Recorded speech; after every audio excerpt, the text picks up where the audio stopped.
지금까지 살면서 알게 된 돈 공부, 우리 아이는 더 일찍 시작했으면 좋겠습니다.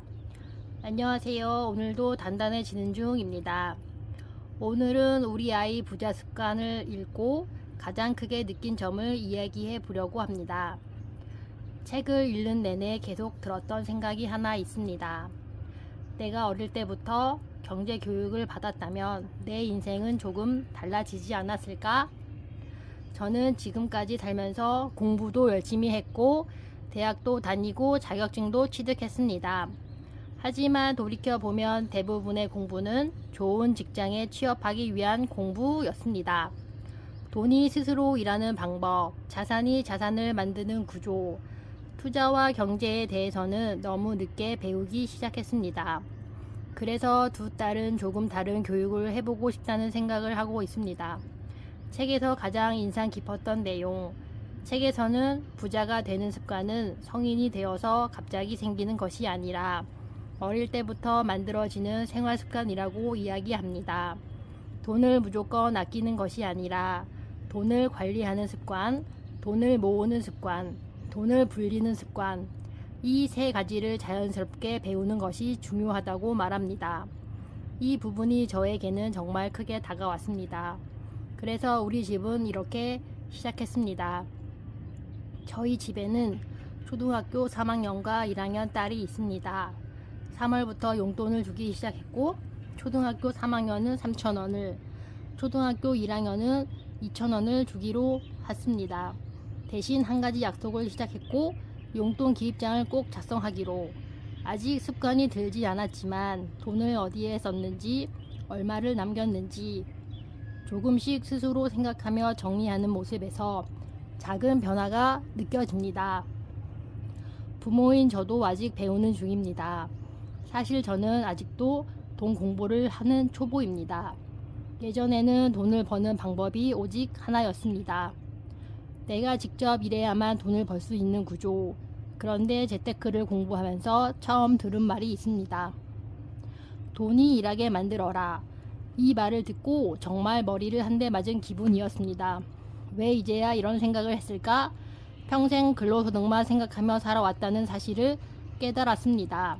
그래서 지금은 저도 직장 외의 수입 구조를 만드는 방법을 공부하고 있습니다. 그리고 아이들에게도 훨씬 일찍 알려주고 싶습니다. 또 하나 고민하게 된 것이 있습니다. 바로 아이의 재능입니다. 책에서는 아이의 브랜드를 키우려면 다양한 경험이 중요하다고 말합니다. 그런데 저는 문득 이런 생각이 들었습니다. 나는 아직도 내 재능을 완전히 모르는데 아이의 재능은 어떻게 찾아줄 수 있을까? 학원을 보내는 것이 답일까요?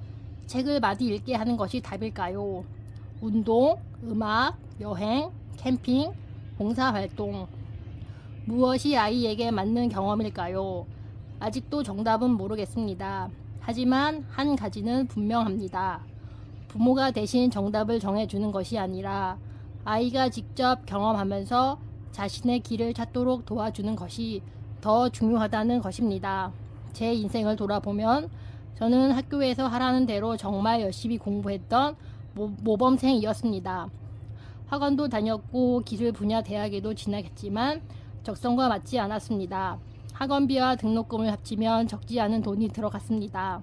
그 돈을 투자했다면 어땠을까 하는 생각도 해봤지만 또 한편으로는 그 경험 덕분에 지금의 제가 만들어졌다는 것도 사실입니다.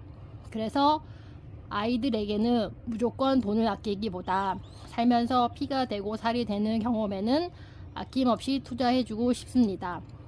책을 읽고 얻은 가장 큰 깨달음, 좋은 대학보다 더 중요한 것은 평생 돈을 이해하는 능력이라고 생각하게 되었습니다.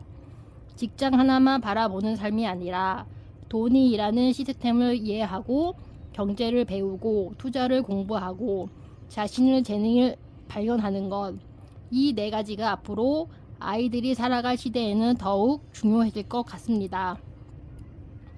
오늘의 한 줄, 부자는 돈이 많아서 부자가 되는 것이 아니라 돈을 다루는 습관이 달라서 부자가 된다는 사실을 다시 한번 느꼈습니다. 저는 앞으로도 지속적으로 배울 것이며 두 딸에게는 저보다 조금 더 일찍 알려주고 싶습니다. 우리 아이 부자 습관은 자녀 교육의 방향을 고민하는 부모님이라면 한 번쯤 읽어볼 만한 책입니다. 여러분은 아이들에게 돈 공부를 어떻게 가르치고 계신가요? 댓글로 함께 나눠보면 좋겠습니다. 오늘도 시청해 주셔서 감사합니다.